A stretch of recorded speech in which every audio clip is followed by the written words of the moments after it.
अस्सलाम वालेकुम dear students, आपको बेटा आवाज आ रही है?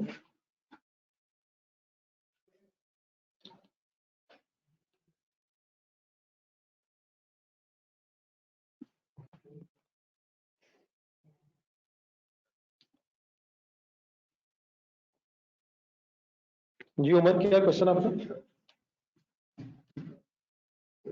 जी उमर, आपके क्वेश्चन पूछना है। आप लोग इकट्ठे हो प्लीज। सर ये क्वेश्चन जो कल पढ़े थे वो पे ही निकालना था।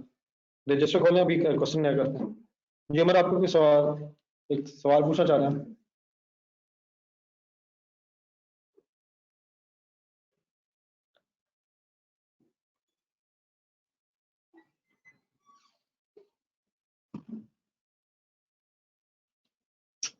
क्वेश्चन नंबर 3 रीड करना शुरू करें सर।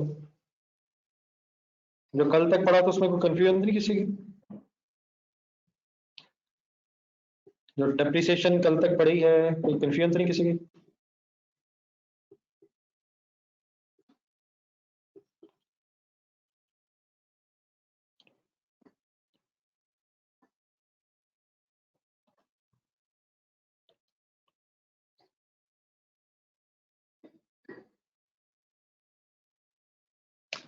फैजान साहब, क्रेडिट ट्रांजैक्शंस पे ट्रेड डिस्काउंट भी हो सकती है और सेटलमेंट डिस्काउंट भी हो सकती है, लेकिन कैश ट्रांजैक्शन अगर हैं तो सिर्फ ट्रेड डिस्काउंट होती है। ठीक है फैजान साहब।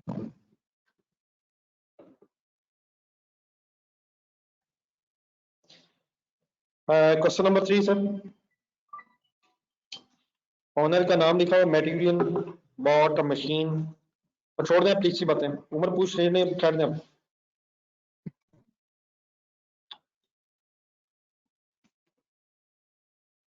Machine for ₹10,000 1st January 2012.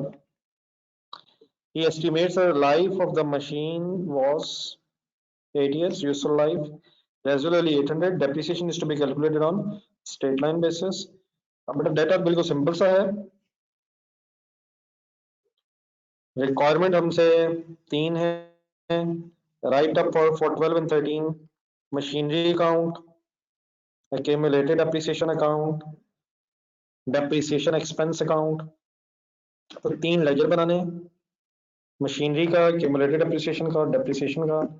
और फाइनली वो कहता है show how the balance sheet would be presented in the statement of financial positions 31 दिसंबर और 12 और 13 पे। फिर वो ये भी पूछ रहा है कि बैलेंस शीट कैसे प्रेजेंट होगी। ये इंशाल्लाह मैं अभी बाद में भी डिस्कस करता हूँ, इसको आप छोड़ दें।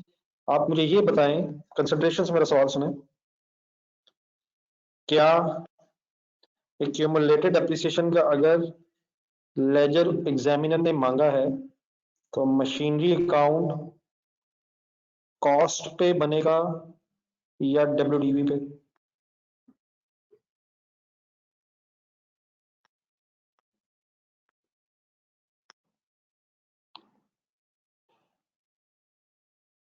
इन्वेंट्री लेजर अकाउंट में सिर्फ कॉस्ट कैलकुलेट करनी होती है। ये फ्लोर ऑफ कॉस्ट एनआरबी की वर्किंग टेबल के बाहर फिर अलग से होती है। साकिब बस करो यार, साकिब बस करो। साकिब हुसैन साहब, हसन साहब, व्हाट्स गोइंग ऑन यार? अगर एक्यूमुलेटेड एप्रिसिएशन का लेजर अलग बनाना है तो क्या लेजर मशीनरी डब्ल्यूडीवी पे बनेगा या Sakib? Ahmad Mumtaz, what's going on?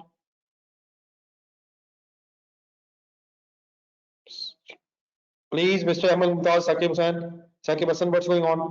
बस करो बेटा। क्यूमुलेटेड एप्रिसिएशन का अगर लेजर अलग बनेगा तो माय डियर एसेट अकाउंट फिर कॉस्ट पे होगा यार। और अगर क्यूमुलेटेड एप्रिसिएशन का लेजर नहीं बनाना तो फिर एसेट अकाउंट डब्ल्यूडीवी पे होगा। क्या हो गया? अभी तो एक दिन पुरानी बात हुई है। ठीक है mister Ahmad Mumtaz and mister Sakib. Ahmad Mumtaz sir, आप मुमताज हुसैन साहब हैं, एक अहमद मुमताज साहब भी मेरे भाई हैं कोई। देन माय डियर आगे चले चले, छोड़े छोड़े इस बात को। Okay okay. इट मींस इस सवाल में डेप्रिसिएशन डेबिट और एक्यूमुलेटेड डेप्रिसिएशन क्रेडिट वाली एंट्री डेप्रिसिएशन की हम करेंगे। अब ये कॉन्सेप्ट क्या है इस सारे सवाल का, मेरे साथ जरा वर्किंग शुरू कीजिएगा। आसान आसान सी बातें सही अगर फाइनल होंगी तभी बेटा हम मुश्किल क्वेश्चंस कर सकेंगे। बात ये है इस तरह करें, अपने रजिस्टर को खोलें, क्वेश्चन नंबर 3 की हेडिंग लिखें,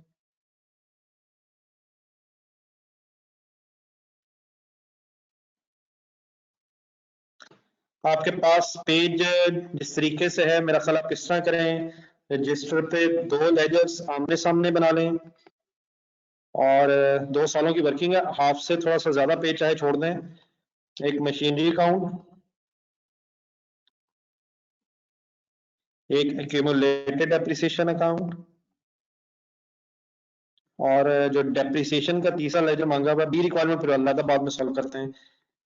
2 सालों के ये लेजर्स मांगे हुए हैं, तो तीसरा जो लेजर है आप लोग उसको नीचे अलग स्टार्ट कर लें, डेप्रिसिएशन एक्सपेंस अकाउंट। बहरहाल खुला खुला रखना, मेरा ख्याल है इससे आधा page sufficient.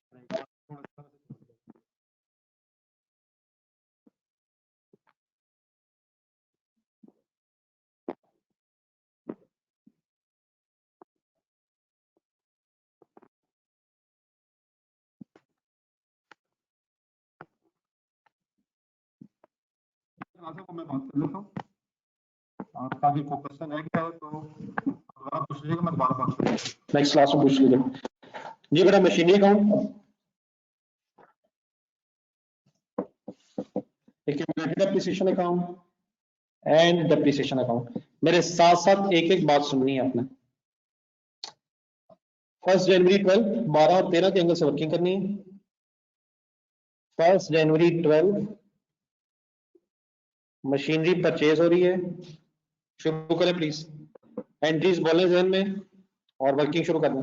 Machinery debit, cash credit 10,000, ठीक है, इकट्ठे हो जाए जरा सारे। 1 जनवरी 12 पे क्वेश्चन सामने रखिएगा प्लीज, क्वेश्चन सामने, वर्किंग स्टार्ट करना, इकट्ठे प्लीज सारे, पहली एंट्री लिख लीजिए,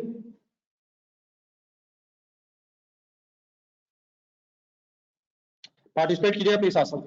देन बेटा उसके बाद ठीक है ठीक है ठीक है, इसकी एक लाइफ दी हुई है एटीएस और रेजिडुअल वैल्यू दी हुई है 800, स्ट्रेट लाइन मेथड दिया हुआ है। कुछ आप सजेस्ट करेंगे? बस फिर अब क्या करें, एक मशीनरी खरीद तो ली है 10,000 रुपीज की, अब क्या करें, बस क्या रह गया 2012 के एंगल से, 13 के एंगल से बस क्या रह गया? हाँ जी, सिर्फ डिप्रिसिएशन रहेगी, सही कह रहे हैं आप लोग, ठीक है ठीक है। तो एक छोटी सी वर्किंग कर लें, पेज के एंड पेज कहीं चले जाएं, एक आध लाइन यूज कर लीजिएगा। अब पहला साल बेटा अगर गुजर गया, 31 दिसंबर 12 साल के शुरू में हमने मशीन ली, ईयर एंड आ गया, डेप्रिसिएशन एक्सपेंस कैलकुलेट करें,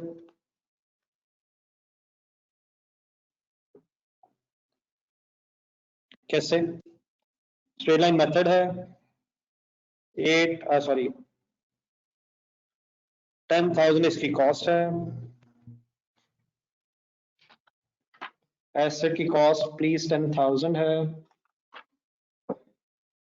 रेजिडुअल वैल्यू 800 है, माइनस 800 फॉर्मूला याद है, cost minus residual value divide bye useful life 8 years है, तो डेप्रिसिएशन बन जाएगी ये 10,000 माइनस 800 इन डिवाइडेड बाय 8, हर चीज सीरियस लेनी है आपने, 1150 पर एनम है ये। वर्किंग लिख के वापस आ जाए 1150, कोई कंफ्यूजन होगी साथ साथ बताना है। एक मिनट सलमान रुकने रह जाए, एक मिनट जरा क्वेश्चन बेटा देखिएगा जरा, इस क्वेश्चन में उसने कहा है कि 12 और 13 की वर्किंग करनी है, लेकिन जरा एक मिनट बी रिक्वायरमेंट पढ़ने पड़ेगा जरा, वहां से फिर आपको 31 दिसंबर का पता चल जाएगा ईयर एंड है। अब अगर 1 जनवरी 12 पे एसेट लिए है और पहला साल एंड हो रहा है 31 दिसंबर 12 पे, तो प्लीज साथ साथ हर चीज याद रखने की कोशिश करें कि आप पूरे साल की ही डेप्रिसिएशन चार्ज करेंगे या इसे कुछ मंथ्स में कन्वर्ट करेंगे। 1 जनवरी से 31 दिसंबर पूरा साल ही एसेट यूज हुआ है, देयरफॉर 12 मंथ्स ही की डेप्रिसिएशन चार्ज करेंगे। डेट्स अगर अवेलेबल हों ठीक है, ठीक है, ठीक है। डेट्स बेटा अगर अवेलेबल हैं तो पूरे साल की डेप्रिसिएशन बनती है 12 मंथ्स के एंगल से, और हमेशा टाइम बेसिस पे वर्किंग करेंगे। ठीक है, बिल्कुल ठीक है, थैंक यू। देन बेटा the most important thing, amount हमने फाइंड आउट कर ली है। अमाउंट जिस मर्जी मेथड से आए, जब अमाउंट आ जाती है डेप्रिसिएशन की, तो नेक्स्ट ये डिसीजन लेना होता है कि क्या एक्यूमुलेटेड डेप्रिसिएशन का लेजर अलहदा बन रहा है या नहीं। हमारे इस केस में एग्जामिनर अलहदा मांग रहा है, तो देयरफॉर ये सब कुछ जहन में रख के डेप्रिसिएशन की डबल एंट्री सुने। डेप्रिसिएशन एक्सपेंस डेबिट होगा और एक्यूमुलेटेड डेप्रिसिएशन का लेजर क्रेडिट होगा। मतलब इसका क्या हुआ, जो हमने फिगर फाइंड आउट की है, जो हमने डेप्रिसिएशन की फिगर फाइंड आउट की है 1150, हमसे एंट्रीज मांगी नहीं है, एंट्रीज जहन में रख के पोस्टिंग करनी है। 31 दिसंबर डेट भी लिखनी चाहिए। एक्यूमुलेटेड डेप्रिसिएशन का रेफरेंस आएगा क्योंकि इसका सेट एक्यूमुलेटेड डेप्रिसिएशन के लेजर में जाना है, तो डेप्रिसिएशन अकाउंट डेबिट, साथ ही जाएं एक्यूमुलेटेड डेप्रिसिएशन के लेजर में, फिगर आ जाएगी क्रेडिट साइड पे, और डेट भी आ जानी चाहिए उसमें 12, और यहाँ रेफरेंस डेप्रिसिएशन हो जाएगा। पिछली जो डिस्कशन हुई थी उसमें मैंने डेप्रिसिएशन का लेजर अलग डिस्कस नहीं किया था।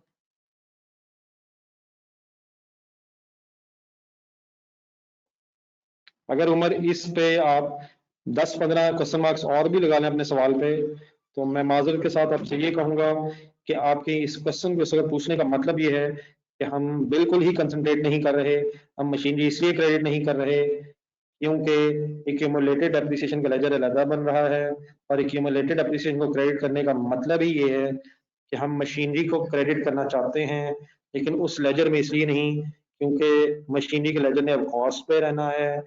इस एक्यूमुलेटेड डेप्रिसिएशन के लेजर में क्रेडिट करने का मतलब मशीनरी ही कम हो रही है, जिस तरह सेल रिटर्न डेबिट करने का मतलब सेल कम हो रही है, परचेजेस रिटर्न क्रेडिट करने का मतलब परचेज कम हो रही है, और ड्राइंग्स डेबिट करने का मतलब कैपिटल कम हो रहा होता है।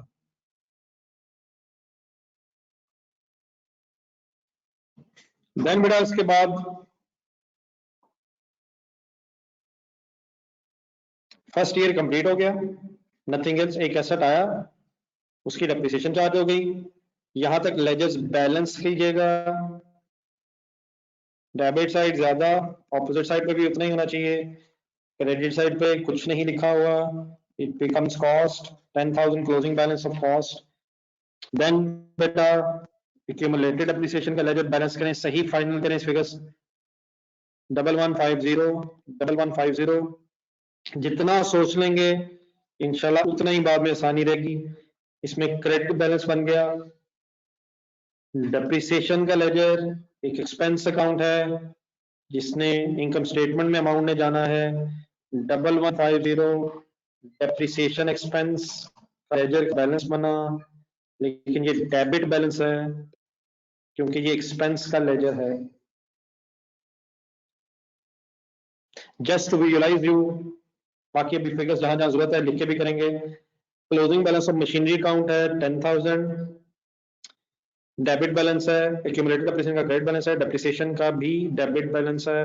ये तीनों फिगर्स लेजर से ट्रायल में जाएंगी। ट्रायल में 10,000 और 1150 जो एक्यूमुलेटेड डेप्रिसिएशन का क्रेडिट बैलेंस है, वहां से ये स्टेटमेंट ऑफ फाइनेंशियल पोजीशन में 10,000 में से 1150 लेस होके मशीनरी एक साल बाद अपनी डब्ल्यूडीबी पे बैलेंस शीट में प्रेजेंट हो जाएगी। इनकम स्टेटमेंट अगर आप जहन में लाएं, इनकम स्टेटमेंट में प्रॉफिट लॉस कैलकुलेट होता है, वो अगर जहन में लाया जाए तो ये डेप्रिसिएशन हमारी एक्सपेंसेस में, ऑपरेटिंग एक्सपेंसेस में 1150 इस साल एक्सपेंस नजर आएगा। यहाँ तक मेरी बात सबको क्लियर हो गई है, सब कुछ याद आ रहा है। मेरा एक एक वर्ड जरूर सुनना है, मैं बोल ही इसलिए रहा हूं कि इंपॉर्टेंट है। मैं पूरी कोशिश करूंगा कि कोई भी इररिलेवेंट बात आपसे ना करूं, मेरी हर बात को आपने काइंडली सीरियस लेना है।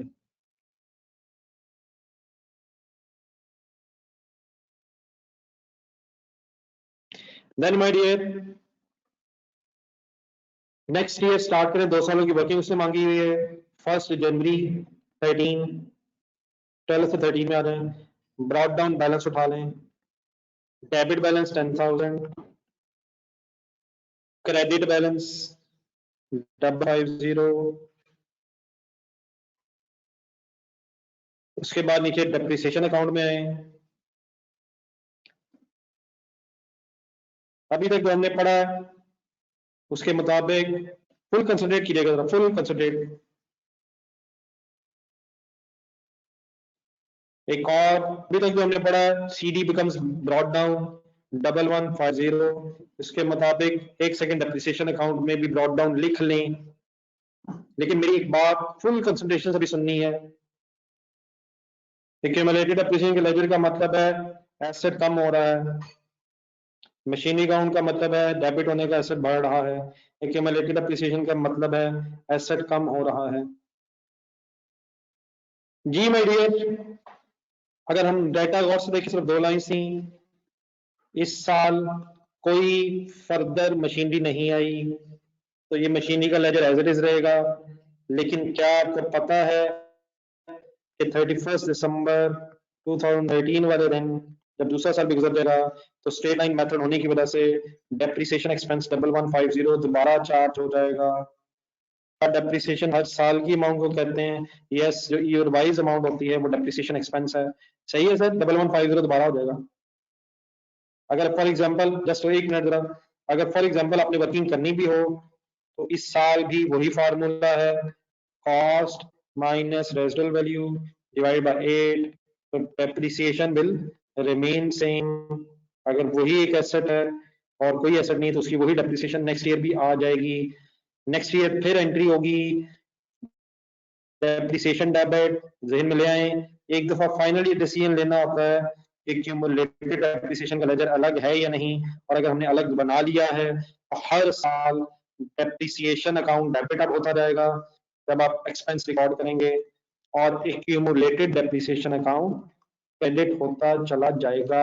डबल एंट्री लिख के बैलेंस करें। डेप्रिसिएशन का लेजर छोड़ दीजिएगा। डेप्रिसिएशन के लेजर पे मैंने इसलिए डिटेल में डिस्कस करना है, पहले नहीं डिस्कस हुआ था। इसमें कुछ बातें मेरी फर्दर सुन लीजिएगा।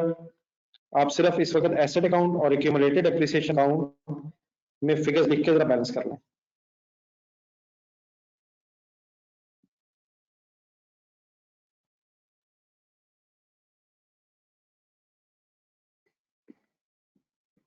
एसेट अकाउंट में क्लोजिंग बैलेंस 10,000 ही रहेगा क्योंकि डेप्रिसिएशन के लिए हमने एक अलग लेजर बना लिया है। एक्यूमुलेटेड डेप्रिसिएशन इस एसेट की रिडक्शन के लिए ये 2300 हो जाएगा, 2300 हो जाएगा। डेप्रिसिएशन के लेजर को बैलेंस ना कीजिएगा, वो मैं खुद करता हूँ। यहां तक जरा इकट्ठे हैं तो प्लीज मुझे बताओ।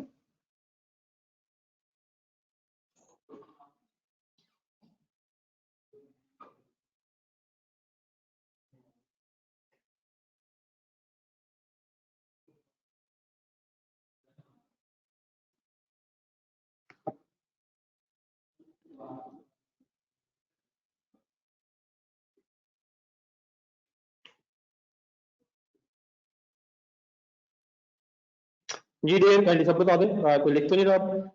कोई ना लिख रहा हो आप? जो मैंने बात करनी है, एक नया कॉन्सेप्ट आपसे डिस्कस करना चाह रहा हूँ, तो अगर कोई लिख रहा है तो लिख बता दें।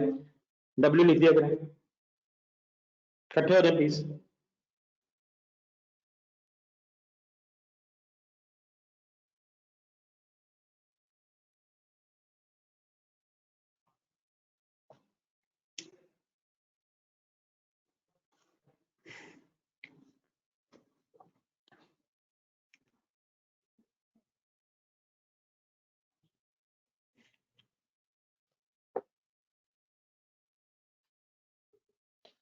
प्लीज इन हजरात ने डब्ल्यू लिखा है, जल्दी से लिखा करें यार, माइंड अप करें, बताएं दोबारा।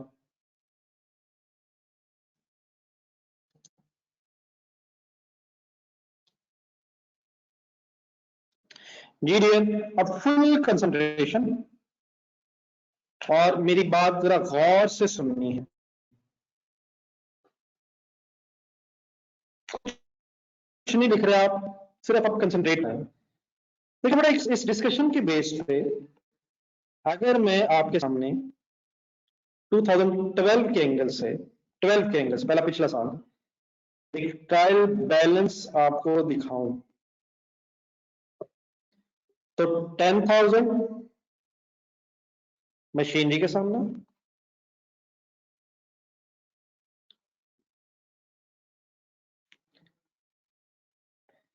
एक्यूमुलेटेड डेप्रिसिएशन के लेजर के सामने डबल 150 क्रेडिट बैलेंस और डेप्रिसिएशन के सामने डबल 150 डेबिट बैलेंस आएगा। यहां तक ठीक है? आपने बनाना नहीं है, ये बनाने की जरूरत अगर महसूस हो बाद में बनाते रहिएगा। मेरे साथ साथ बताएं क्या मैंने 12 के एंड में सारी फिगर सही लिखी हैं?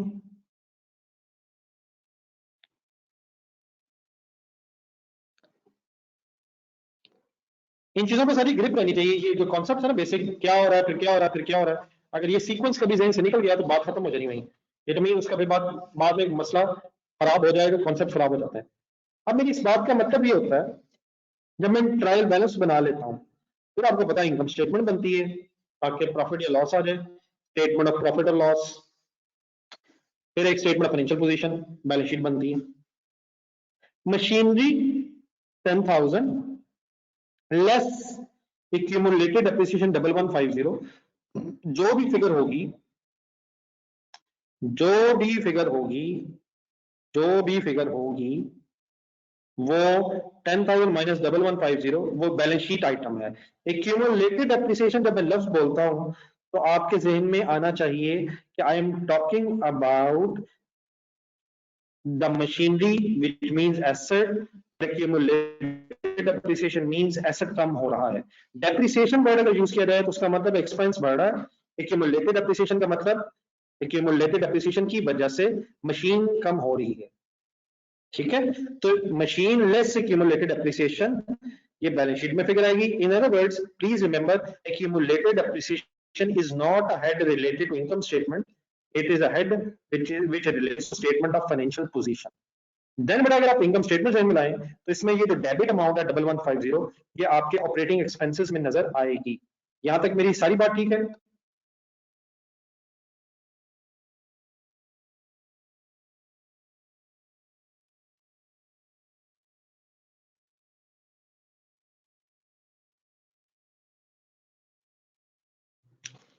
स्लो रिस्पॉन्स या मेरे सवाल का जवाब यस होगा या नो होगा? ये खामोशी तो नहीं हो सकती, मेरा सवाल का जवाब ये तो नहीं हो सकता कि हम खामोश हैं। या यस होगा या नो होगा।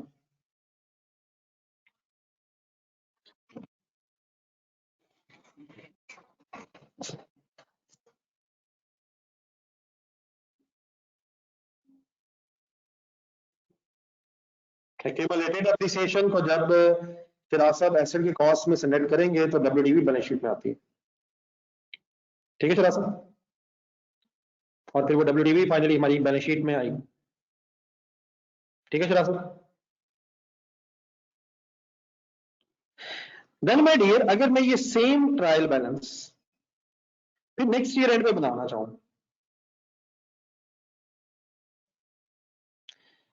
तो मेरी बात पूरा गौर से सुनिएगा। डेप्रिसिएशन अकाउंट यहां जो बना हुआ है, बाकी दोनों लेजर्स हमने बैलेंस बना लिए, ये फिगर और ये फिगर।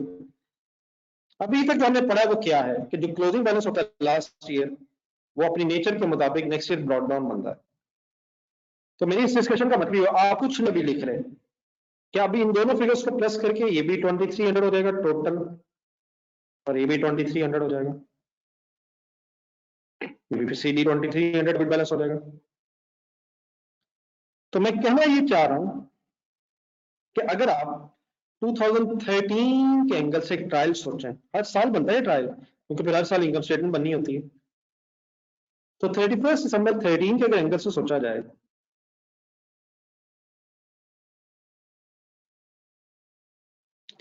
तो मशीनरी के सामने कॉस्ट होगी क्योंकि एक्यूमुलेटेड डेप्रिसिएशन का लेजर अलग हो गया है। अब एक्यूमुलेटेड डेप्रिसिएशन के लेजर में ये 2300 क्रेडिट साइड पे होगा,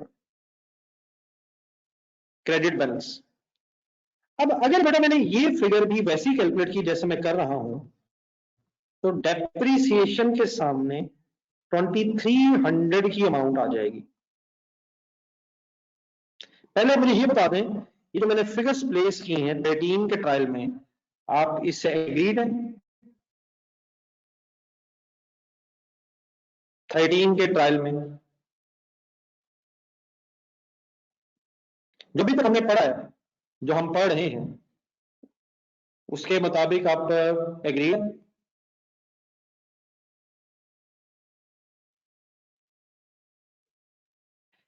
लेकिन बड़ा इसमें गौर से सुनिएगा जरा। ठीक है, बस ठीक है, मुझे पता चल गया। ठीक है, थैंक यू। अगर मैं ये वर्किंग सारी ऐसे ही करूं, अगर हम ये वर्किंग ऐसे ही करें जैसे मैंने आपके सामने कर दी है, तो मशीनरी अकाउंट और एक्यूमुलेटेड एप्रिसिएशन अकाउंट पे पहले फोकस करें।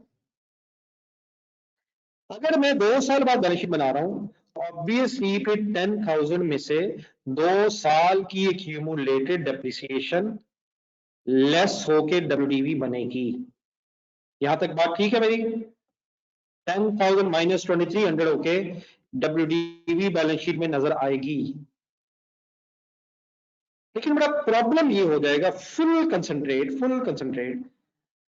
अगर हम 13 की इनकम स्टेटमेंट बनाएं, तो क्या 13 की इनकम स्टेटमेंट में फिर दोनों सालों की डेप्रिसिएशन जाएगी, या 13 की इनकम स्टेटमेंट में सिर्फ 13 की ही डेप्रिसिएशन जानी चाहिए?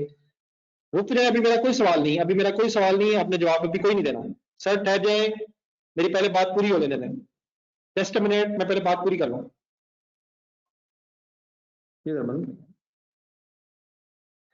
अगर बेटा मैं brought down as it is उठाऊं डेप्रिसिएशन का, जिस तरह मैं बाकी लेजर्स का उठा रहा हूं, तो फिर इस साल की डेप्रिसिएशन में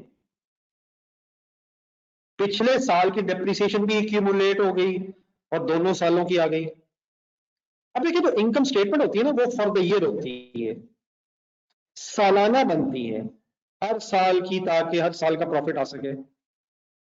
सेल भी उस साल की होनी चाहिए और एक्सपेंसेस भी सिर्फ उसी साल के। इनकम स्टेटमेंट कोई कम्युलेटिव एक्यूमुलेटेड नहीं कि दोनों सालों की इकट्ठी, 3 सालों की, 5 सालों की, 10 सालों की, वगैरह वगैरह। हर साल की अलग अलग इनकम स्टेटमेंट बनती है। लेकिन बैलेंस शीट जो होती है, अगर आप वर्ड ज़हन में ला सकें, तो मैं बैलेंस शीट पे जब बनाते हैं हम स्टेटमेंट ऑफ फाइनेंशियल पोजीशन, तो उसके नीचे लिखा होता है एज ऑन। उसका मतलब होता है कि इस दिन तक अब कितने एसेट्स, कितनी लायबिलिटीज और कितना कैपिटल हो गया। तो बैलेंस शीट में तो आप इसी तरह लिखेंगे 10,000 minus 2 years accumulated depreciation to get the WDV after 2 years।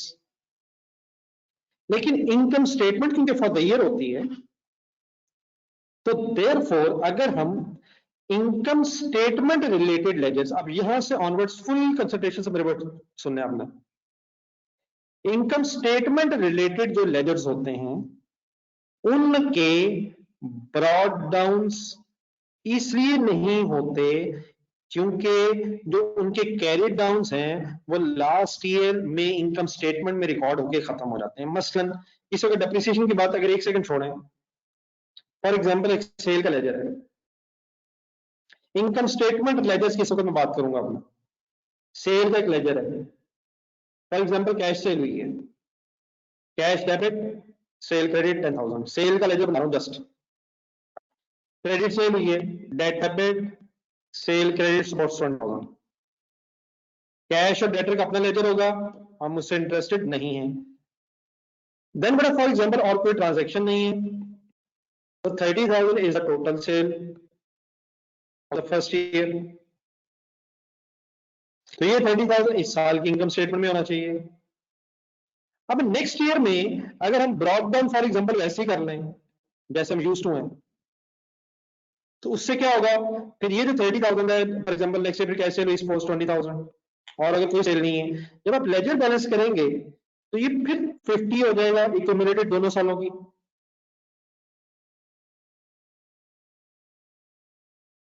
तो इनकम स्टेटमेंट रिलेटेड लेजर्स जब बनते हैं, तो उनके कैरी डाउन्स को नेक्स्ट ईयर ब्रॉड डाउन इसलिए नहीं किया जाता क्योंकि income statement for the year होती है। मतलब इसका ये हुआ, हम आज के बाद अगर कभी इनकम स्टेटमेंट रिलेटेड लेजर बनाएंगे, तो उस लेजर में इस तरह कर लिया करेंगे ताकि हमें ये बात याद रहा करे जो मैं कर रहा हूं, कि जब हम सीडी लिखा करेंगे साथ, तो साथ इनकम स्टेटमेंट के लिए एक एब्रीविएशन रख लेते हैं, या इन वर्ड्स की बजाय इनकम स्टेटमेंट, मतलब कि इस अमाउंट ने इस साल की इनकम स्टेटमेंट में चला जाना है। या कभी कभी आप देखेंगे हो सकता है IS इनकम स्टेटमेंट की जगह कभी प्रॉफिट लॉस, मतलब इनकम स्टेटमेंट को कभी कभी प्रॉफिट एंड लॉस भी कहते हैं। What is the objective of writing these words against this amount?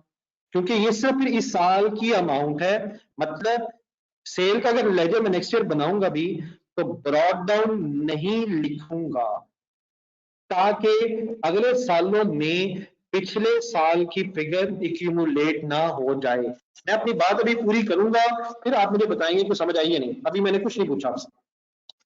कहना मैं ये चाह रहा हूं कि जब भी कभी इनकम स्टेटमेंट रिलेटेड कोई हम लेजर बनाएंगे, किसी भी इनकम का या किसी भी एक्सपेंस का इनकम स्टेटमेंट रिलेटेड लेजर, उसमें जब भी सीडी आएगा तो हम एक एब्रिविएशन के तौर पे या इनकम स्टेटमेंट या profit and loss means income statement का ऑल्टरनेट नेम लिख के, मतलब इसका ये है कि हम 1150 को इनकम स्टेटमेंट में एक्सपेंस बना रहे हैं और नेक्स्ट ईयर फिर इसका कोई ब्रॉड डाउन नहीं लिखेंगे। ब्रॉड डाउन ना लिखने से क्या होगा, नेक्स्ट ईयर सिर्फ डेप्रिसिएशन वही उसी साल की रिकॉर्ड होगी, देयरफॉर क्लोजिंग बैलेंस भी यही हो जाएगा।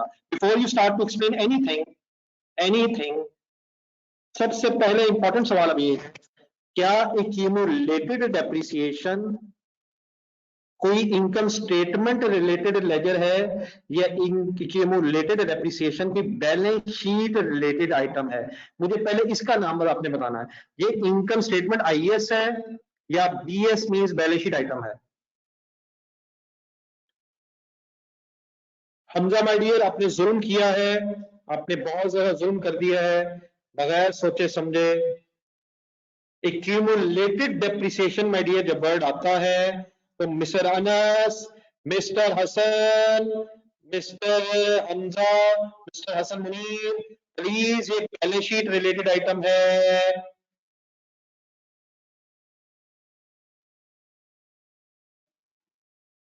जी बेटा, मैं कंक्लूड खुद से करता हूँ, जस्ट एक मिनट। जिन हजरात के मैंने नाम लिए, हसन, अनस और शायद एक और साहब थे, प्लीज बेटा एक्यूमुलेटेड डेप्रिसिएशन जब वर्ड आएगा आपके ज़हन में एसेट्स आने चाहिए। मैंने डेप्रिसिएशन नहीं पूछा, depreciation relates to income statement, इसमें कोई शक नहीं है। मैं जब कहूंगा डेप्रिसिएशन कहां से रिलेटेड है, इनकम स्टेटमेंट रिलेटेड है। लेकिन जब मैं कहूंगा accumulated appreciation, so I means to say if we are talking about an asset, accumulated appreciation की वजह से accumulated appreciation की वजह से एसेट ने कम होना है। प्लीज हसन, अनस बेटा आपको समझ आ गया? डेप्रिसिएशन की बेटा बात नहीं हो रही, accumulated appreciation।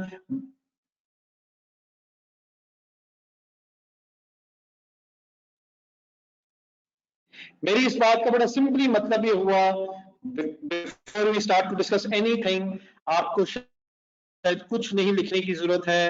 पहले ये वाला एक इंपॉर्टेंट पॉइंट अपने क्वेश्चन के नीचे, बल्कि शायद उससे नीचे एक नोट बना हुआ था क्वेश्चन नंबर 3 के नीचे, ये पहले सब लोग नोट पढ़े जरा।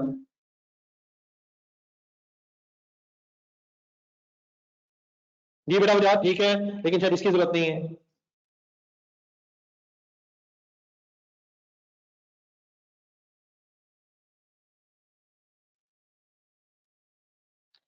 जी my dear, machinery account and accumulated appreciation account are statement of financial position items, which means balance sheet items. Assets, liabilities and capital are statement of financial position items. ठीक है? और depreciation is not a statement of financial position item, it is income statement item, means profit and loss. In other words, सुने मेरी बात, balance sheet items are assets, liabilities and capital, and income and expenses are income statement related items. तो therefore यहां से conclusion ये बनी है, income statement क्योंकि फॉर द ईयर होती है, इसलिए इनकम और एक्सपेंसेस के carry downs profit and loss account में, इनकम स्टेटमेंट में जिस साल से रिलेटेड है रिकॉर्ड हो जाएंगे, और नेक्स्ट ईयर देयरफॉर उनके ओपनिंग बैलेंसेस नहीं होंगे। ओपनिंग बैलेंसेस देयरफॉर सिर्फ किसके होते हैं? ब्रॉड डाउन बैलेंसेस सिर्फ किसके होते हैं?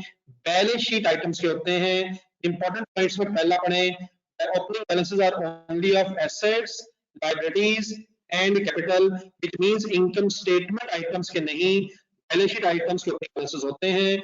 और इनकम स्टेटमेंट आइटम्स जो होती हैं मींस इनकम एंड एक्सपेंसेस, ये बेटा फॉर द पीरियड कैलकुलेट होते हैं।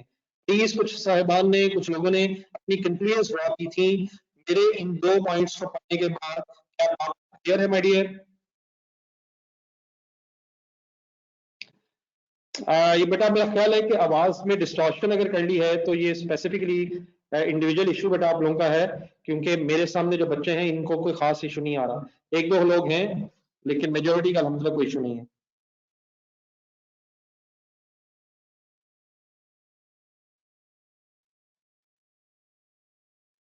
बैलेंस शीट आइटम्स एक्यूमुलेटेड होती है my dear. Mister Umar please, जो बात ऐसे है, एसेट हम ये देखेंगे कि कितने का हो गया, कितने का हो गया है। ये ठीक है, अगर फॉर एग्जांपल थोड़ी देर होता है तो ठीक है जी my dear. After this discussion, एक सेकंड बात मेरी पूरी सुन लें, एक बार फिर सुन लें, इशू रहेगा फिर डिस्कस कर लीजिएगा। मशीनरी अकाउंट या balance sheet head, therefore closing को ओपनिंग, और कोई इसके साथ प्रॉफिट एंड लॉस वर्ड नहीं लिखे। प्रॉफिट एंड लॉस वर्ड किसके बाद लिखने? जो इनकम स्टेटमेंट रिलेटेड आइटम्स है। एक्यूमुलेटेड एप्रिसिएशन माय डियर, सबने याद रखना है, सबने याद रखना है कि accumulated appreciation is a ledger which relates to asset, therefore ये बैलेंस शीट आइटम है। इसने बैलेंस शीट में एसेट की कॉस्ट में से लेस होना है, इसका इनकम स्टेटमेंट से कोई ताल्लुक नहीं है। देयरफॉर इसके साथ कोई प्रॉफिट एंड लॉस वर्ड नहीं है, क्योंकि ये बैलेंस शीट आइटम है। तो देयर इसका opening balance carried closing balance next to opening बनेगा। लेकिन डिप्रिसिएशन क्योंकि इनकम स्टेटमेंट रिलेटेड है, जिस तरह मैंने सेल की एग्जांपल दी, जिस तरह परचेज है, जिस तरह एंटरटेनमेंट एक्सपेंस है, जिस तरह कोई कमीशन इनकम है, डेप्रिसिएशन, डेप्रिसिएशन के अलावा फॉर एग्जांपल डिस्काउंट अलाउड है, डिस्काउंट रिसीव्ड है, कोई भी और चीज है जो इनकम स्टेटमेंट से रिलेटेड है, उसमें जब हम बैलेंस कर रहे होंगे तो सीडी के साथ प्रॉफिट एंड लॉस या इनकम स्टेटमेंट वर्ड लिख देंगे। उसका मीनिंग ये होगा कि फिर नेक्स्ट ईयर इन्होंने ब्रॉड डाउन नहीं बनना, सिमिलरली थर्ड ईयर इसने भी ब्रॉड डाउन नहीं बनना है। अब ये बता रहे, मेरी बात कुछ क्लियर होगी है सब लोगों को?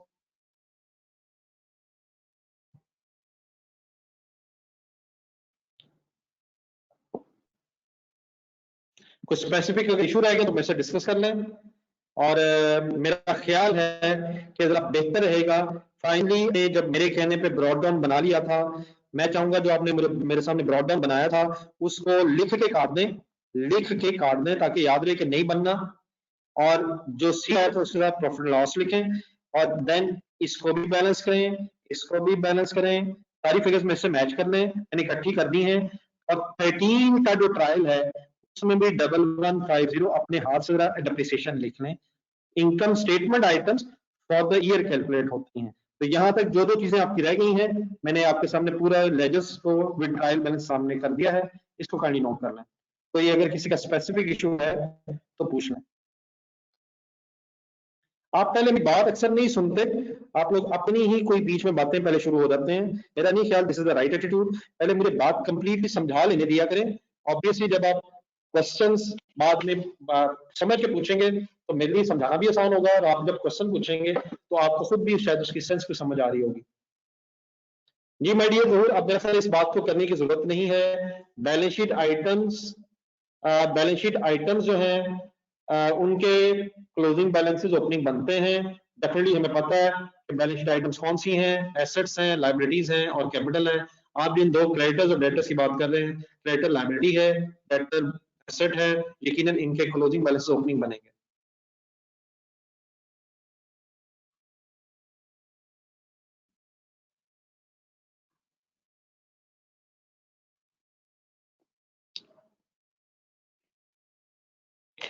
नहीं मिस्टर राशिद, बैलेंस शीट एक साल की नहीं बनती है, बैलेंस शीट हर साल के एंड पे बनती है।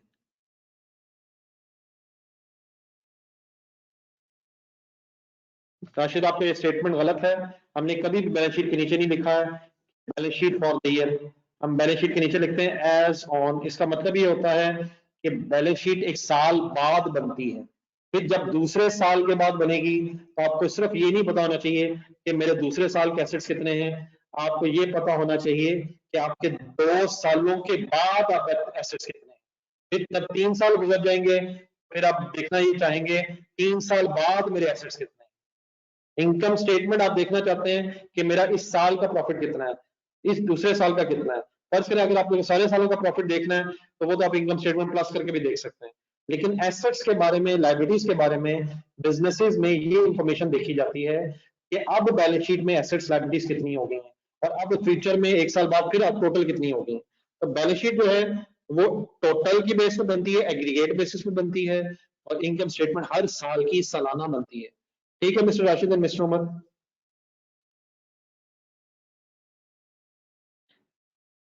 डेप्रिसिएशन एक्सपेंस इसलिए इनकम स्टेटमेंट में लिखा है क्योंकि इसलिए ट्रायल बैलेंस में लिखा है माय डियर, क्योंकि ट्रायल बैलेंस में इनकम्स भी आती हैं, बैलेंस शीट भी इनकम्स भी आती हैं, एसेट्स भी आते हैं, एक्सपेंसेस भी आते हैं, लाइबिलिटीज भी आती है और कैपिटल भी आता है।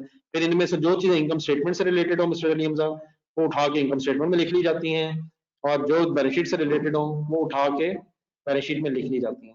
ठीक है मिस्टर अली हमजा।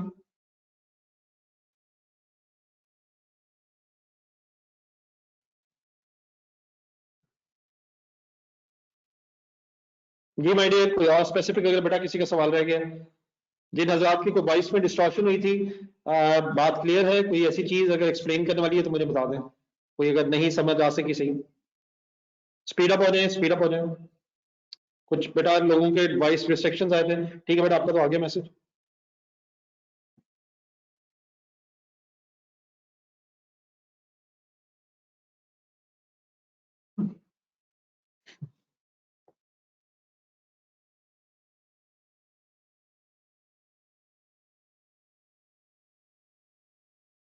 अभी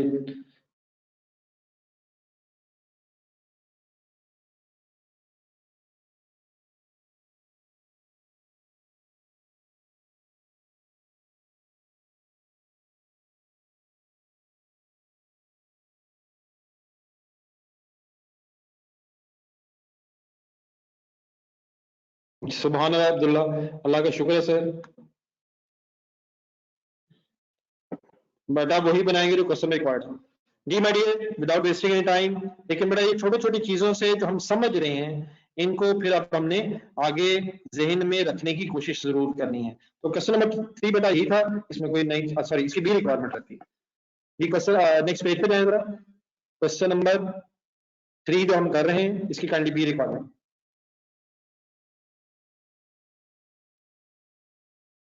बेटा उमर, जिन चक्करों में आप पड़ जाते हो बड़ी ज्यादती है, इस तरह बात कभी नहीं सही बन सकेगी।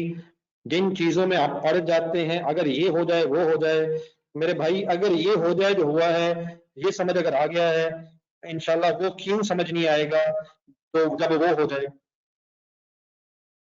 लेकिन इस वक्त अगर ये मुश्किल समझ आया है तो इंशाल्लाह जब वो होगा जो आप पूछ रहे हैं तो वो भी समझ आ जाएगा। तो my dear, this is not the right attitude. ये स्टेप वाइज चीजें हैं, अभी आप इतने बड़े नहीं हैं कि आपको मैं ये बताऊं कि ये हो गया तो फिर वो हो जाएगा। जब इंशाल्लाह वो आएगा तो यकीन वो भी इंशाल्लाह हो जाएगा। सेकंड रिक्वायरमेंट माय डियर, अब statement of financial position required है।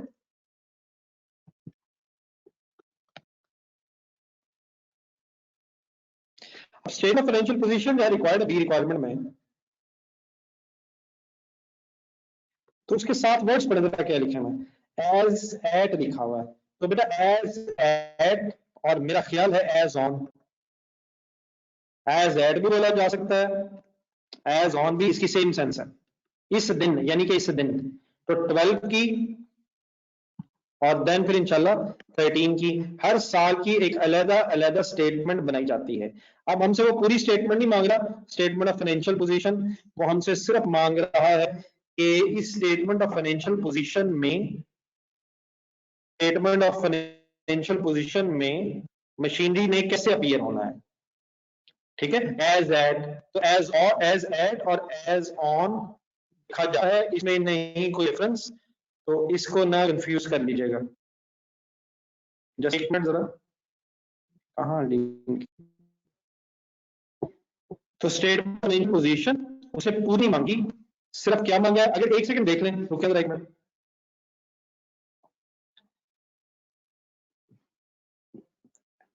वो हमसे सिर्फ ये मांग रहा है कि machine, how the machine would appear, how the machine would appear. तो बेटा simple, statement of financial position में क्या एसेट्स में मशीन आएगी? यस, वो हमारा एसेट ने खरीदा हुआ, लेकिन इस डेट का मतलब अब 1 साल गुजर गया। अब ट्रायल बैलेंस अगर देखें तो ट्रायल बैलेंस बेस्ट रिफ्लेक्ट करेगा।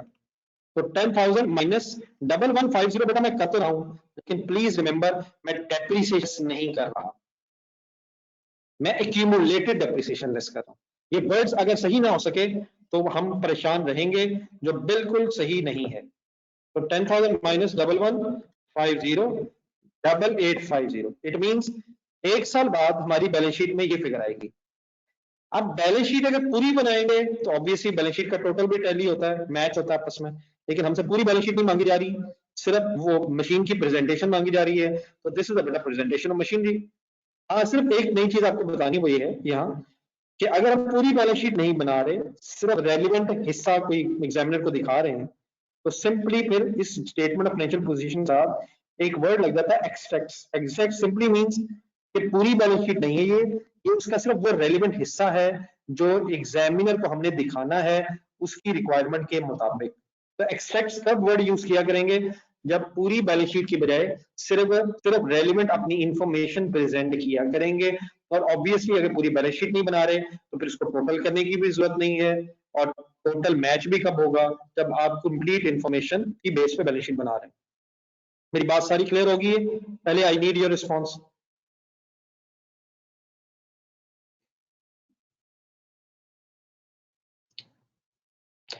लिख भी लें, लिख भी लें काइंडली। ठीक है, thank you, thanks a lot. Your participation is highly required, your participation is please required. Thanks a lot.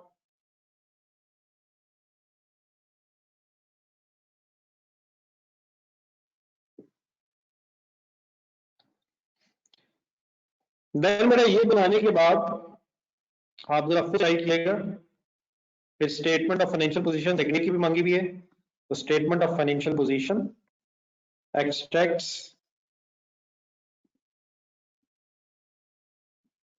as on 31st December 2013।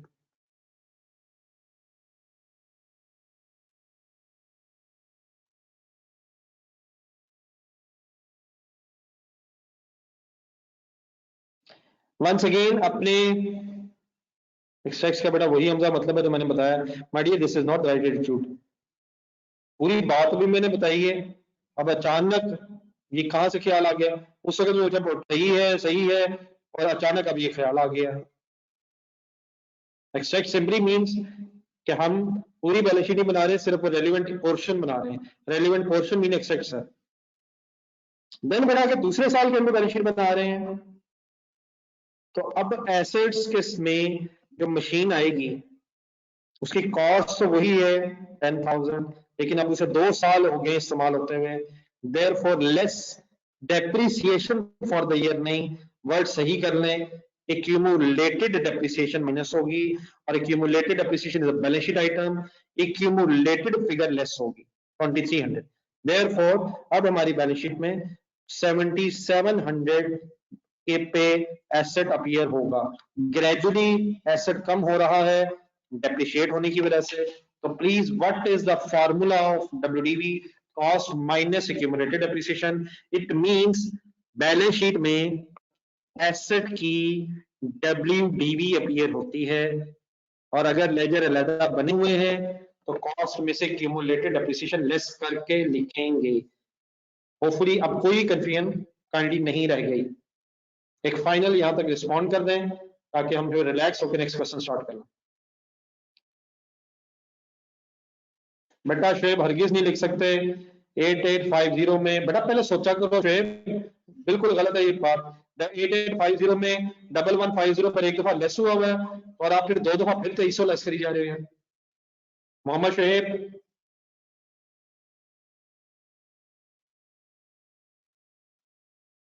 Mohammad Shoaib ना जुल्म किया कर यार। देन डियर, अब आ जाए क्वेश्चन नंबर 4 की तरफ। आए एक नया क्वेश्चन पढ़ें, कंसंट्रेशन रखें, क्वेश्चन की रिक्वायरमेंट्स में जाएं। रिक्वायरमेंट है, बेटा उमर मैंने जब कहा था तभी आती है, और जब मैंने कहा था नहीं आती तब नहीं आती है। उमर आप बिल्कुल ठीक नहीं पढ़ रहे सर, इस तरह कोई फायदा नहीं है। अगर आप डेप्रिसिएशन असर के लेजर में रिकॉर्ड करेंगे तो डब्ल्यूडीबी के बराबर आती है, और अगर आप एसेट अकाउंट को कॉस्ट पे रखेंगे तो सीडी कॉस्ट के बराबर आता है। उमर इस तरह के क्वेश्चंस पे आप फुल प्लेंटी है, अपने डैडी का नंबर मुझे मैसेज कर दें, जल्दी से अपने डैडी का नंबर मुझे मैसेज कर दें। बाकी बातें मेरा ख्याल है मेरे बिहार पे आपके डैडी आपके साथ आज करेंगे। उमर इस सवाल पे प्लीज बनता है जल्दी से डैडी का नंबर भेज दें, जल्दी से जल्दी करते हैं, जल्दी जल्दी जल्दी जल्दी डैडी का नंबर लिखिए यार साहब।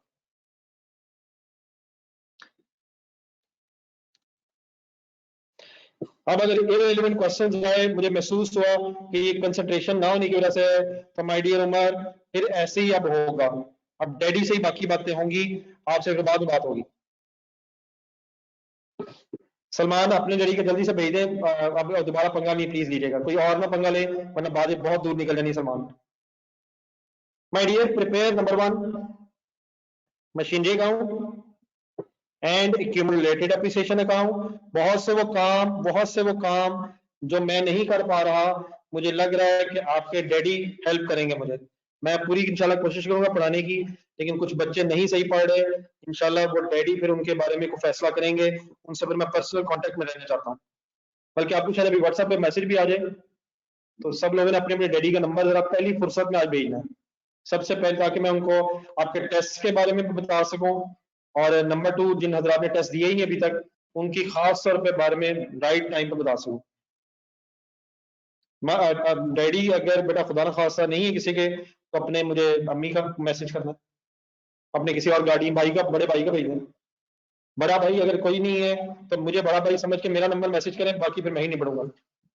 बस छोड़ दें अभी ये बात, अभी इस तरह नहीं आपको मैसेज आएगा, व्हाट्सएप पे भेजना है, व्हाट्सएप पे भेजना है। आप अपने डैडी का कोई भी नंबर भेज दें, बाकी में इंशाल्लाह कांटेक्ट करना मेरा काम है, उनका अगर व्हाट्सएप नहीं है मैं खुद ढूंढ लूंगा। खत्म करे बात, क्वेश्चन शुरू हो गया। जी my dear, prepare machinery account and accumulated depreciation account showing the charge to the depreciation account। मतलब accumulated depreciation account में ये बताना है आपने कि depreciation के लेजर में कितना एक्सपेंस जाना है। charge to का मतलब expense to का, charge expense keyword.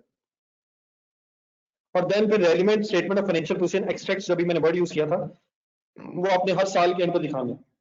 First time पर लेजर वैसे दो ही बनाने, मशीनरी का, एक्यूमुलेटेड एप्रिसिएशन का, लेकिन एक्यूमुलेटेड एप्रिसिएशन के लेजर में शो करनी है वो अमाउंट जो अभी हम शो करेंगे जो डेप्रिसिएशन की रिकॉर्ड होनी है।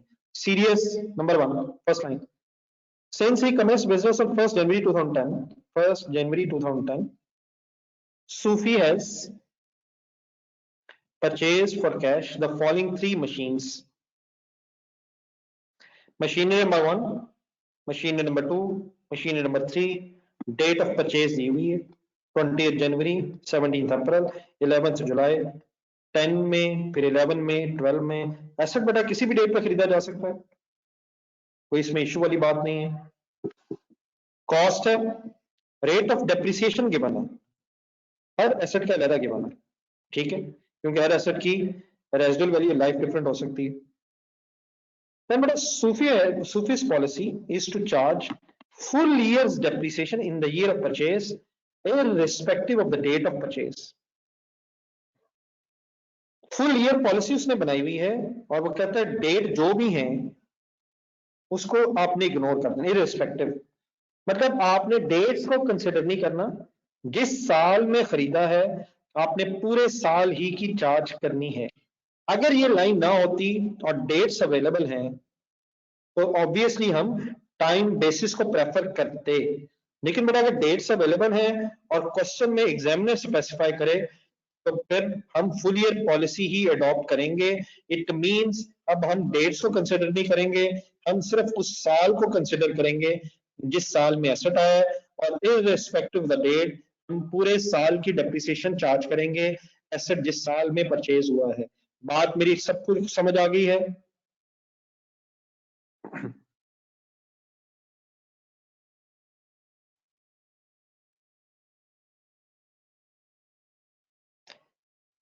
देन माय डियर, ठीक है, चले, ठीक है।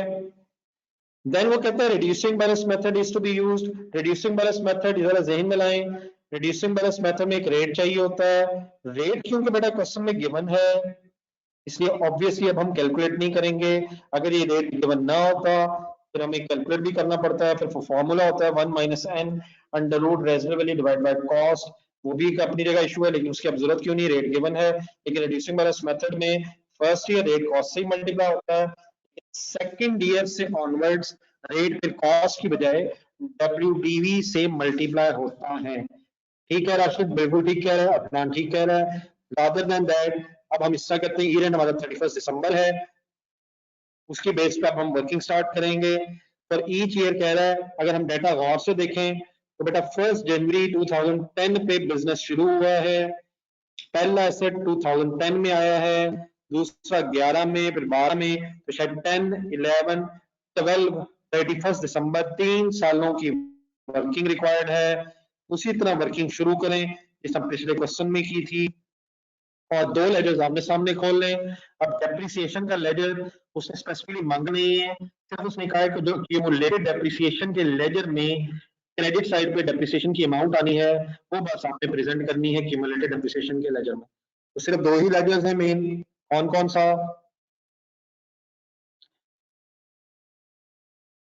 Machinery account and accumulated depreciation account. हाँ, ये बिस्मिल्लाह पढ़े।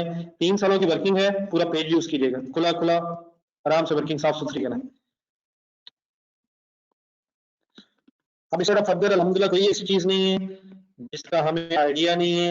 आप कोशिश करते जाएं, जहां तक हम पहुंच गए हैं ये बेसिक्स थी।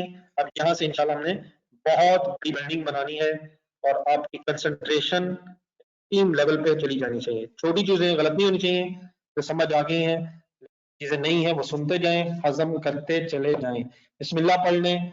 सबसे पहली बात, क्योंकि 2010, 11, 12 की वर्किंग होनी है, और 2010 पहला साल है, बिजनेस कमेंस 1 जनवरी को हुआ है, तो क्या किसी भी लेजर का ब्राउट डाउन नहीं होगा? यस, किसी भी लेजर का ब्राउट डाउन नहीं होगा पहले साल में। सही है। ब्रॉट डाउन होता किस में है? बैलेंस शीट आइटम्स का। लेकिन बैलेंस शीट आइटम्स में भी ब्रॉट डाउन कब नहीं होगा? अगर बिजनेस का फर्स्ट ईयर है। There will be no opening stock, no opening machinery, no opening accumulated appreciation अगर पहला साल है। सबको बात क्लियर है? चलिए अब स्टार्ट, ठीक है। Thank you, thanks a lot. पहला साल है, क्या हुआ? पहला साल 2010, मशीनरी आई, मशीन नंबर 1 कह लें, 4200 एंट्री बोले, लिखें। परचेज डेट है 20 जनवरी 2010। अब डेट्स हैं, मैं लिख तो रहा हूं, लेकिन ऑब्वियसली फिर हमने वर्किंग करते हुए ईयर्स को कंसिडर करना है। तो machinery debit, cash credit. Then बेटा ये जो अकाउंटिंग है ये ईयर वाइज होगी। मींस फर्स्ट ईयर में 2010 में सिर्फ एक ही मशीनरी है, बाकी 11 में फिर नेक्स्ट है, फिर 12 में। इट मींस 2010 में कोई फर्दर नई मशीनरी नहीं है। तो अगर मैं आपसे ये कहूं कि इस साल फिर बस इसी मशीनरी की डेप्रिसिएशन की वर्किंग होनी है, तो आई होप कि आप मेरे से एग्री कर जाएंगे। वर्किंग की तरफ आ जाए, अगर पूरा पेज रख लें कोई इशू नहीं है, खुला खुला इसलिए करें बात सही समझ आ रहा है। डेप्रिसिएशन की वर्किंग के लिए कोई नेक्स्ट पेज पे आ जाए।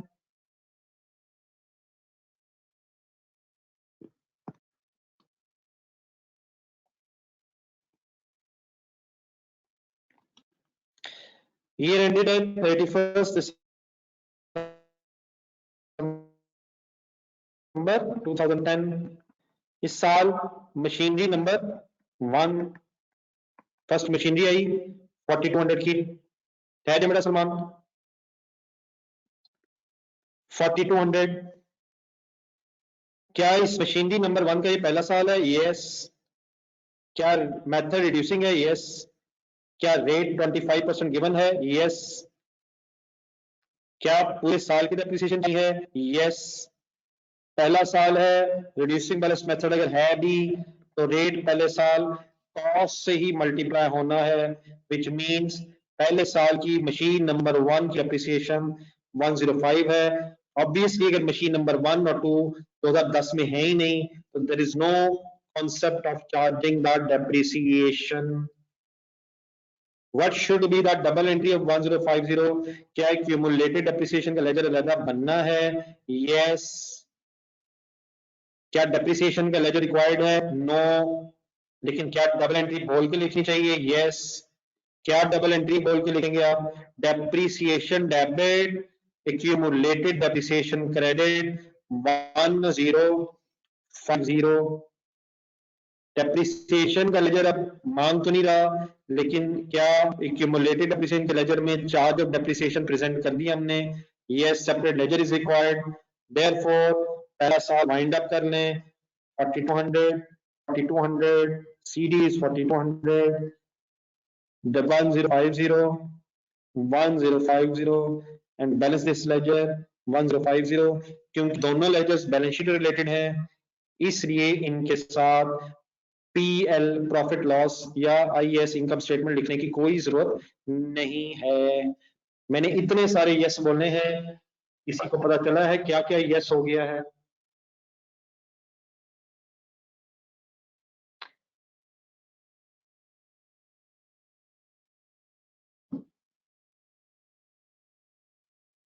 कोई स्पेसिफिक कंफ्यूजन अगर है किसी की बेटा तो प्लीज बता दें। साथ साथ रहा करें, समटाइम्स आपका सवाल बहुत लेट आता है, देन इट बिकम्स यूजलेस। मैं आगे चला जाता हूं, पिछली बातें पीछे रह जाती।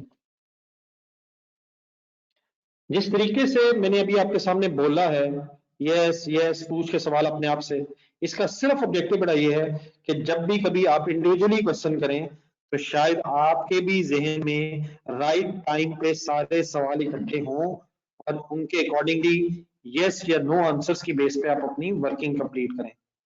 कोई कंफ्यूजन तो नहीं रह गई? अगर रह गई तो बता दे, मना रहने दें।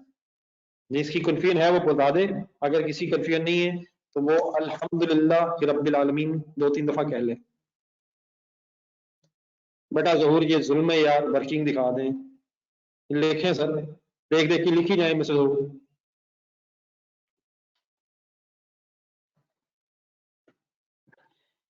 जी हो साहब, आज फिर लेट तो नहीं आए कहीं? कल आपने वादा किया था अपने आप से कि टाइम पे आना है आपने।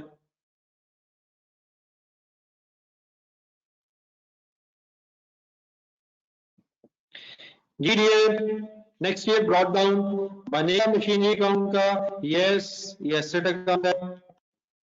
क्या क्यूमुलेटेड एप्रिसिएशन का बने? यस। इसका बिल्डिंग एसेट्स है, ये भी बैलेंस शीट में cumulated appreciation of asset less होनी है मशीनरी से, तो इसका भी ब्रॉट डाउन आ गया। अब आए एक मिनट क्वेश्चन पे वापस, ब्रॉट डाउन लिख लें, खुद से जरा सवाल देखें। कौन सा साल शुरू हो गया? 1 जनवरी 11 लेगा, जेन में रिफ्रेश हो जाएगा जरा। 1 जनवरी 11। जजाकल्लाह जहूर साहब, इंशाल्लाह मुलाकात रहेगी सर। जी डियर, 1 जनवरी 11 तो आ गया है। क्या 2011 में कोई नई मशीनरी परचेज हुई है माय डियर? जी माय डियर, यस, एक मशीनरी नंबर 2 आ गई है 17 अप्रैल 17 अप्रैल 11 पे 5000 उसकी कॉस्ट है। क्या हर मशीनरी का लेजर अलग बनेगा? नो, हर मशीनरी का लेजर अलग नहीं बनेगा, मशीनरीज का एक लेजर बनेगा। छोटी सी एक बात रुक के सुन लीजिएगा, अकाउंटिंग हेड जब बदलेगा तो लेजर चेंज होगा। मशीनरी का अलग बनेगा, हर मशीनरी का अलग नहीं, सब मशीनरी का एक होगा, सब फर्नीचर्स का अलग एक होगा, इक्विपमेंट्स का अलग होगा, बिल्डिंग्स का अलग होगा। अगर एक से ज्यादा बिल्डिंग्स है, एक से ज्यादा इक्विपमेंट्स हैं, वो सेम लेजर में आ जाएंगे। याद आ गया है कि एक नया लेजर कब खुलता है? जब नया अकाउंटिंग हेड बन जाए, जब नया इंग्लिश का वर्ड आ जाए। ठीक है सर?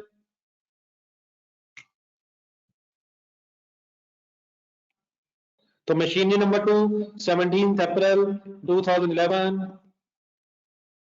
कैश रेफरेंस आ जाएगा, 5000 मशीनरी आ जाएगी। देन उसके बाद साल का एंड हो जाएगा, डेप्रिसिएशन की वर्किंग पे सब लोग इकट्ठे हो जाएं, 2011 और full concentration game seriously on होने लगी है।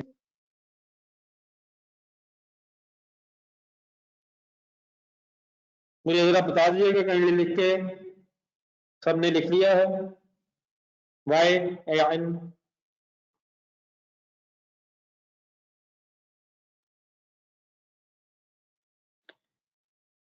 participation from everybody is required.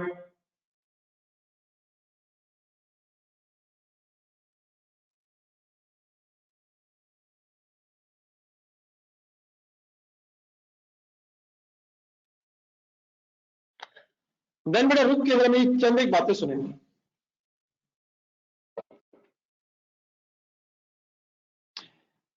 My dear Salman, बिल्कुल गलत हो गया, ना कर, बिल्कुल जुल्म है ये, रिलैक्स रहें, मेरे साथ साथ करें। अगर ये बात इतनी सिंपल होती मैं होमवर्क दे देता। रुक जाएं रुक जाएं रुक जाएं।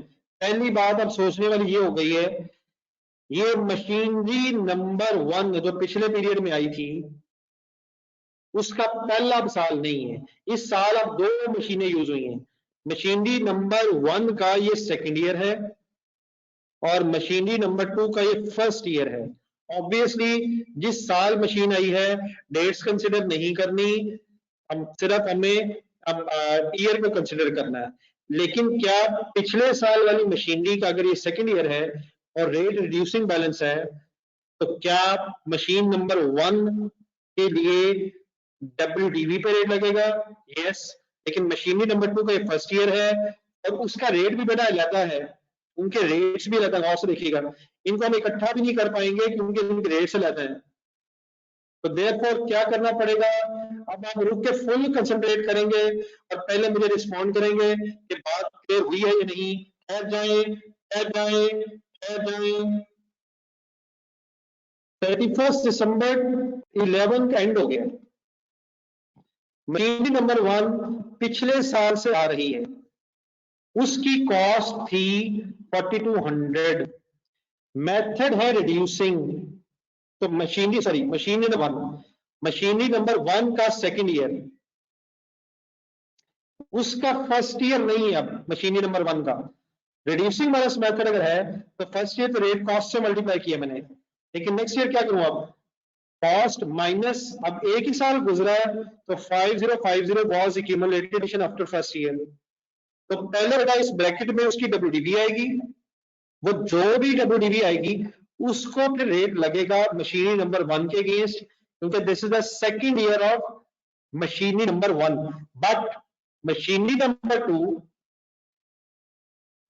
का ये पहला साल है, उसकी कॉस्ट है 5000 और उसका पहला साल है तो उसका रेट डिफरेंट है, उसका रेट 30% है, देयरफॉर 30% रेट लगेगा। और टाइम को हमने कंसिडर नहीं करना।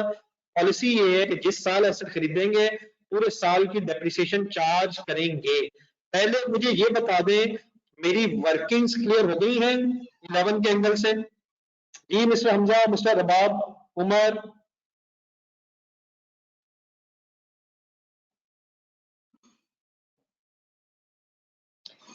अगर बेटा आपने थोड़ी सी हिम्मत की अगले 2 हफ्ते, 2 या 3 हफ्ते, तो इंशाल्लाह अकाउंटिंग हो जानी आसान।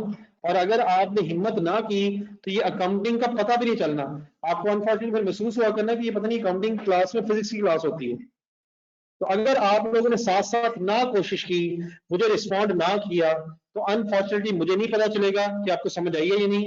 और अगर खुदा ना खास्ता आपको बात समझ ना आई और आगे चला गया, आपके लिए फिर आहिस्ता आहिस्ता मुश्किल होता जाएगा। लेकिन अगर आप साथ साथ रहे तो कोई इशू नहीं है।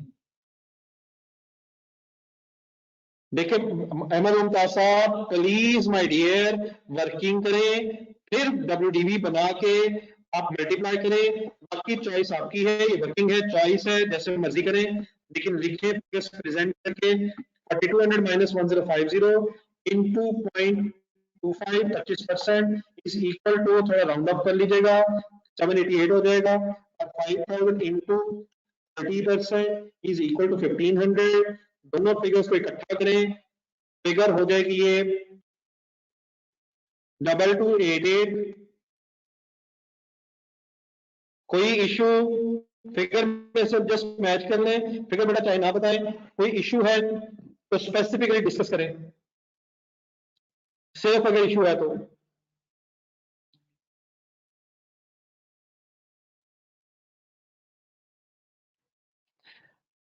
अब जब ठीक है, अगर नहीं कोई क्वेश्चन ठीक है।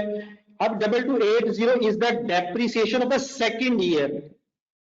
इसकी डेप्रिसिएशन की फिर एंट्री बोलने, प्लीज बोलने बोलने बोलने बोलने, आवाज आपको जरूर आनी चाहिए, जरूर आनी चाहिए। डेप्रिसिएशन डेबिट, एक्यूमुलेटेड डेप्रिसिएशन का अकाउंट क्रेडिट।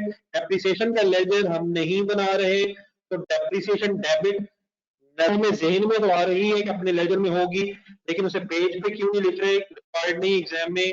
देयरफॉर यहां तक इकट्ठा करें, 9200 हो जाएंगे एसेट्स, दो मशीनें, 9200 उनकी कॉस्ट आ गई है, और एक्यूमुलेटेड डिप्रिसिएशन दोनों मशीनों की मिला के प्लस कर लें 1050। लेजर सही बैलेंस करें, 1050 प्लस 2288 3338, वही बैलेंस ऑपोजिट साइड पे भी आ गया, और सीडी बैलेंस 338 तक आ गया, which means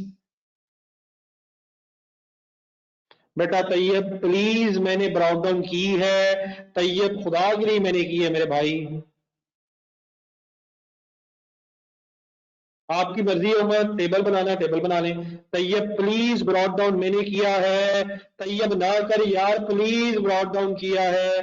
what's going on my dear Tayyab? क्या अभी से फिगर्स नजर आना खत्म हो गई है मेरे भाई? अभी तो गेम शुरू हो रही है तैयब। मिस्टर तैयब हसन, ना कर यार प्लीज, प्लीज इस तरह के क्वेश्चंस ना करें यार, मायूसी होती है मेरे भाई। कोई confusion my dear second year तक?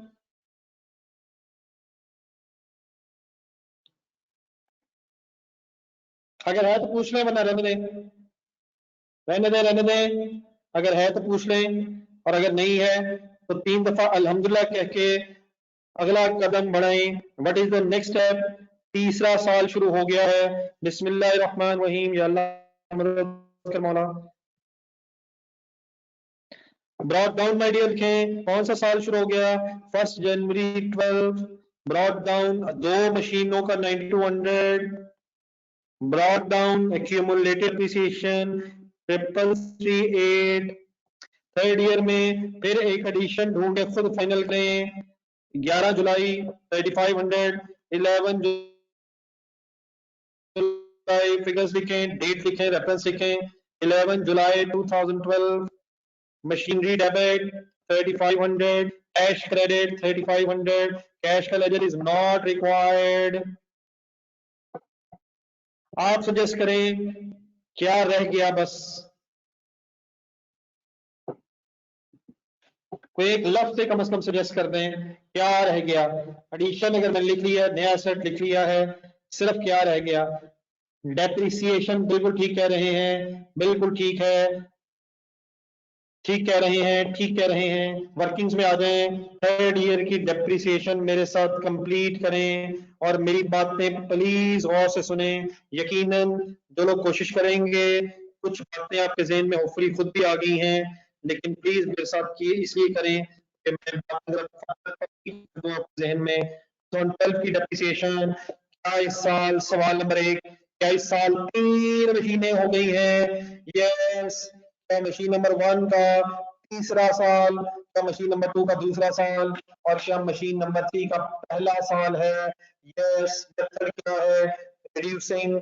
और से वर्किंग देखिएगा my dear. Machine number 1 cost क्या थी? 4200। पिछले साल, पहले साल बल्कि कहना चाहिए, सॉरी, 1050 डेप्रिशिएट हुआ। अब इनको जमा भी किया जा सकता है, लेकिन शायद ऐसे भी बन सकती है। माइनस फिर 788 दूसरे साल की डेप्रिसिएशन, सिर्फ देखा करें पहले। तो 4200 minus total depreciation of last 2 years, और then 25% rate. Machinery number 2 cost थी 5,000। अब इसका भी बेटा सेकंड ईयर है, फर्स्ट ईयर की एप्रिसिएशन क्या थी, इसके फर्स्ट ईयर की 1500 और देन रेट 30%। रिड्यूसिंग मेथड में फर्स्ट ईयर रेट कॉस्ट से, सेकंड ईयर ऑनवर्ड्स WDV से, which means accumulated depreciation less करके। ये बेटा एक minute, just minute, machinery number 3 का फर्स्ट ईयर है, यस, उसके कॉस्ट है 3500, उसका पहला साल है, therefore no accumulated appreciation into full consolidate। इसका रेट ढूंढना जरा, इसका रेट फिर अलग दिया हुआ है, मशीनों के रेट भी अलग दिए हुए हैं, therefore अलग अलग वर्किंग करनी पड़ रही है। सब लोगों को वर्किंग समझ आ गई है? मुझे बस ये बता दें, बाकी आप टोटल करते रहिएगा। किसी का वर्किंग में कोई इतराज है तो बता दें।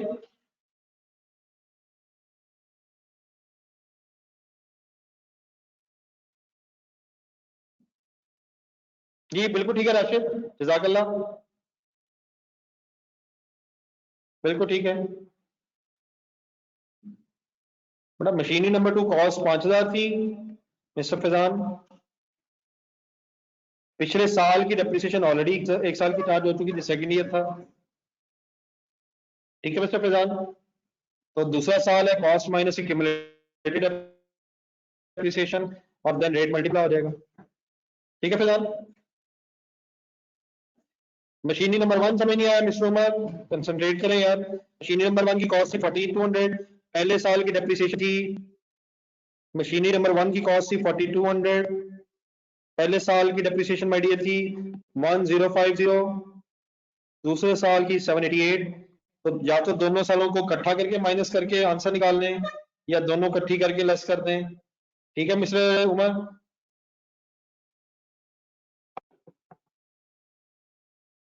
मिस्टर उमर, फिगर्स आपके पास आ जाएंगी, थैंक्स अ लॉट, बच्चे अच्छा लग रहा है, पार्टिसिपेट कर रहे हैं, फिगर्स बता रहे हैं, thank you very much. Figures match कीजिएगा मेरे साथ जो रह गए, 591, 1050, 1225, राउंड अप कीजिएगा वेयर इज रिक्वायर्ड, और therefore total depreciation of third year is 2866। I think 2886 बेटा नहीं है अहमद अनवर, मेरा ख्याल है बेटा, चेक कर लीजिएगा, आपने शायद टाइप करते हुए गलती कर दी है, 2866, ठीक है थैंक यू। जी भाई डियर, जब डेप्रिसिएशन आ जाए तो नेक्स्ट स्टेप डेप्रिसिएशन की एंट्री, सिर्फ ये ध्यान में रखना है एक्यूमुलेटेड डेप्रिसिएशन का लेजर अलग बनाया जा रहा है, देयरफॉर इसकी एंट्री बनेगी 31 दिसंबर 2012 पे, depreciation debit and accumulated depreciation account credit by ₹2866। कोई कंफ्यूजन है तो पूछे, वरना फिर फाइनली इन लेजर्स को बैलेंस कर लें। 12,700,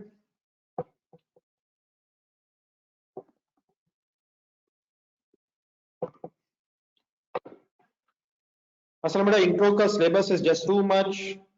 आई कैप आपको शुरू में ही अकाउंटेंट बना के आगे भेजना चाहता है, और हमने हरगिज को सरेंडर नहीं करना कि हम थक गए हैं और ये हो गया और वो हो गया है। हमने पूरी एफर्ट करनी है ताकि जल्दी से ये सीए खत्म हो और इस और हमारे हाथ में आई कैप से डिग्री आ जाए, ठीक है। और अगर हमें इसके लिए कुछ सेक्रीफाइसेस करने पड़े, तो मेहनत ज्यादा करनी पड़े, तो हम रेडी हैं। वैसे भी आपको याद दिलाना है कि आई कैप की फीस भी नजदीक आती जा रही है, 11 जनवरी आई थिंक शायद फाइनल डेट है। तो जैसे जैसे फीस नजदीक आ रही है, साथ साथ हमारी कमिटमेंट का लेवल भी बढ़ता जाना चाहिए, क्योंकि फीस के हवाले से हमने एक डिसीजन लिया हुआ है कि हमने किसी सूरत भी फीस को डिस्टर्ब, फीस को जाया नहीं करना है।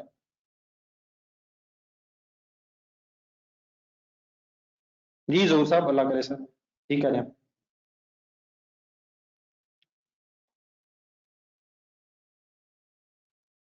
जी माय डियर, लेजर सबके बन गए? जी बिल्कुल हमदा, बिल्कुल ठीक है, very good, this should be the commitment.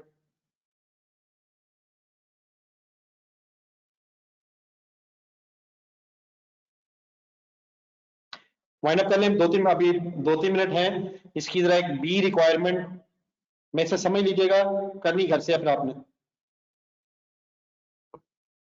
जिन लोगों ने लिख लिया हुआ है जरा इसकी सेकंड रिक्वायरमेंट पढ़ें, इसी क्वेश्चन नंबर 4 में जो सेकंड रिक्वायरमेंट थी। कर दिए तैयब साहब, आपके सामने वर्किंग आ रही है यार। तैयब स्लो है यार।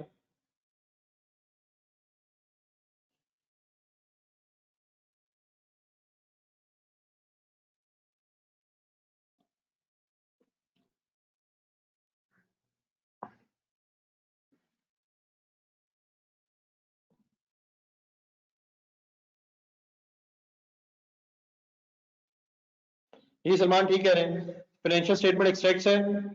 फाइनेंशियल स्टेटमेंट एक्सट्रैक्ट्स हैं या financial position? Financial position extracts हैं, ठीक है हमजा, ठीक है। मैंने मेरा तैयब पहले नोट कर लिया होगा अपने। मेरे से बड़ा सिर्फ कॉन्सेप्ट सुनने एक दफा आप खुद बनाइएगा, ये statement of financial position extract खुद लिखने हैं आपने।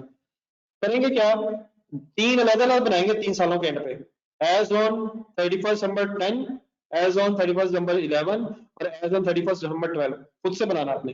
करेंगे क्या, 4200 माइनस 1050 जो डब्ल्यूडीबी आएगी वो फिगर्स बैलेंस शीट में आ जाएगी। सेकंड ईयर के एंड में फिर 9200 minus accumulated appreciation, closing balance of the cost minus closing accumulated appreciation को आपने एडजस्ट करना है। इसी तरह लास्ट में फिर 12,700 माइनस 6204। बात समझ आती है?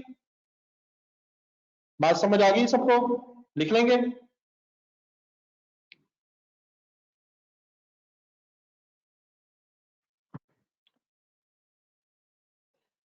अच्छा आप लोग इस तरह करें, अगर आप लोगों के किसी और सब्जेक्ट्स के फर्स्ट टर्म हो रहे हैं तो आप वो दे दें, लेकिन अकाउंटिंग में ना फर्स्ट टर्म मैं कुछ दिन बाद इसलिए लूंगा क्योंकि अभी बड़ा कोई खास सिलेबस ही नहीं हुआ है। अभी तो 2 टॉपिक भी मुश्किल सही तरह से कंप्लीट नहीं हो सके। तीसरे पे एसेट बनाना चाहते हैं, तो अभी मेरा ख्याल इट्स टू अर्ली कि हम ऐसे ही कोई एक और टेस्ट की तरफ चले जाएं, क्योंकि अभी 2 टॉपिक्स का टेस्ट अभी कल परसों हो गया है। तो कुछ अर्सा ठहर के मैं अपना फिर खुद बताऊंगा कि फर्स्ट टर्म वगैरह कब होनी है। आप लोग अपने दूसरे टॉपिक्स के कम टेस्ट दें ताकि उनकी कम से कम साथ साथ रहे और हम भी फिर साथ साथ लगे रहें। लेकिन आपको याद दिलाने के लिए सिर्फ याद करवाना है, कल हमारी नॉर्मल टाइम पे, कल के नॉर्मल टाइम पे मुलाकात होगी। याद है कल कौन सा दिन है? वैसे तो अब आपको याद करवाने की जरूरत नहीं है, आप मेरे साथ यूज टू हो गए हैं। तो हमारी कल मुलाकात किस टाइम पे सर? सबको में है सर? कल भी मंडे ही है sir. Every Sunday is a Monday. घर जो पढ़ना है मैं मेरे साथ मिलके पढ़ लीजिएगा, तो बाकी सारा दिन आप इंडिविजुअल पढ़ा करें और मेरे साथ आप 2 बजे से लेके असर तक मेरे साथ पढ़ा करें। अल्लाह हाफिज। कोई छुट्टी भाईजान नहीं है सलमान, कोई छुट्टी नहीं है। छुट्टियां जो थी वो भी खत्म हो गई हैं सर जी। कोई अलग अलग मशीनें रिकॉर्ड नहीं होनी है, total machines minus accumulated appreciation. जी माय डियर, हमारे 2 मंडे होते हैं हर हफ्ते में। 11 बजे वाली क्लास कल बेटा नहीं होगी, कल रहने देते हैं, मेरा ख्याल है संडे वाले दिन 11 बजे वाली क्लास बेटा रहने दें, मेरा ख्याल है वो फिर टू मच हो जाएगा। संडे वाले दिन से मेरी ये क्लास ही आप लोग हजम कर लें तो काफी है शायद। तो कल 11 बजे वाली क्लास रहने दें, वो इंशाल्लाह मंडे से ऑनवर्ड्स इंशाल्लाह दोबारा रेगुलर हो जाएगी। मेरी इंशाल्लाह 2 बजे कल क्लास होगी। अल्लाह हाफिज बेटा, प्लीज 3 साल की बनेगी ऐसा किया करें। अल्लाह हाफिज, जज़ाकल्लाह।